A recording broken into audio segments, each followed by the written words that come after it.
এ বন্ধুটির নাম আব্দুল হান্নান। হান্নানকে যারা এ মুহূর্তে মনে করতে পারছেন না বা চেনেন না, তাদের জন্য। হান্নানের বাড়ি কুলাউড়া শহরতলি উস্তাপাড়া গ্রামে। এনসি হাই স্কুলের ছাত্র ছিল সে। আমাদের বন্ধু, আমাদের একাশের বন্ধু। তবে মুহিবুর, বদ্দা জাহাঙ্গীর ও আমার বাল্যকালের বন্ধু ছিল এই হান্নান। আমাদের মনে পড়ে আমরা ভোরবেলা শরীরচর্চা করে নিয়মিত কুলাউড়া দক্ষিণ বাজারে কণা মহাজন সাহেবের রেস্টুরেন্টে চা পরোটা খেতাম। কত স্মৃতি, কত কথা। হান্নান একজন সাদা মনের বন্ধুসুলভ মানুষ ছিল। বন্ধুত্বকে মূল্যায়ন করত। এক সময় কর্মজীবনে পরিবহন ব্যবসা জড়িত হয়। ওই সুবাদে কুলাউড়া পরিবহন শ্রমিকদের স্বার্থ সংরক্ষণে নেতৃত্বে ছিল। 1995 সালের 16 ডিসেম্বর গোটা জাতি যখন প্রতি বছরের মতো বিজয় দিবসের আনন্দ উপভোগ করছিল, সেদিন হান্নানের পরিবারে নেমে আসে একটি কালো অধ্যায়। হান্নান তার গাড়ি ড্রাইভারের সাথে ঢাকায় একটি ট্রিপে গেলে আর ফিরে আসেনি। সেই থেকে সে নিখোঁজ। হান্নানের 3 ছেলে, রুবেল, সৌরভ আর পায়েল। পায়েলের জন্মের কয়েক মাস আগেই হান্নান হারিয়ে যায়। তার পায়েলের ভাগ্যে আর বাবাকে দেখা হয়নি। হান্নান ছিল খুব রসিক, বন্ধুদের ভালোবাসত। আমার সঙ্গে মাঝে মধ্যে মোটর বাইকে করে ঘুরত। তখন জনপ্রিয় সেই শোলে ছবির 2 লাইন শেখাইত খুব।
আমরা দুজন হব না দুশমন, ছিড়বে না এ বাঁধন, রবে চিরদিন।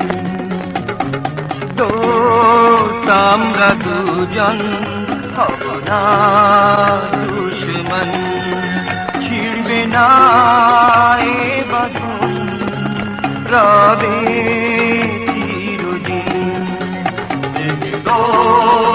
আমরা দুজন হব না দুশমন।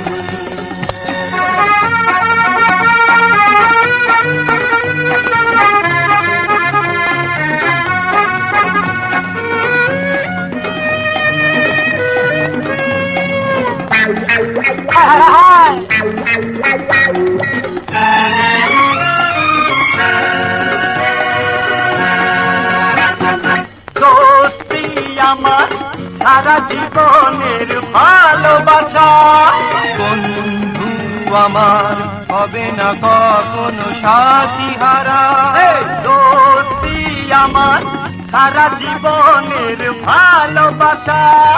বন্ধু আমার হব না কখনো সাথীহারা, তোমার সুখে আমার সুখ, তোমার দুঃখে আমার দুঃখ, বাঁচি মরি দুজনে একসাথে।